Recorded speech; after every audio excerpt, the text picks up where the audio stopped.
Hey everyone, welcome back. Today, we're diving into a super practical guide on how to send Ethereum from Robinhood to Binance in 2025. Whether you're a crypto newbie or a seasoned trader, this step-by-step tutorial will make the process straightforward and secure.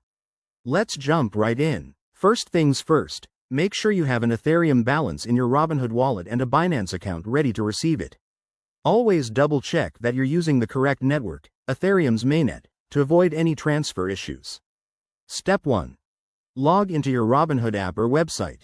Head over to your portfolio and select the Ethereum you want to transfer. You'll see an option to withdraw or transfer assets. Click on that. Next, in the withdrawal section, choose cryptocurrency as your method. Robinhood will prompt you to enter a wallet address.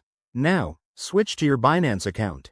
Go to your Binance wallet, select Ethereum, and copy the deposit address. Pro tip: always verify the address to prevent any costly mistakes, as crypto transfers are irreversible. Back on Robinhood, paste the Binance address into the field. You'll need to specify the amount of Ethereum you want to send. Don't forget to account for any network fees, which can vary based on blockchain congestion in 2025. Review all the details carefully, then hit confirm. You'll get a confirmation email or notification once the transaction is initiated.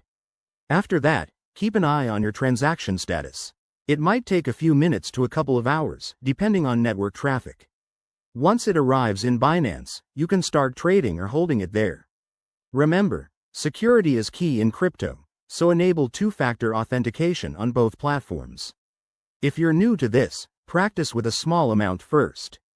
Thanks for watching. If this helped, hit that like button and subscribe for more crypto tips. See you in the next video.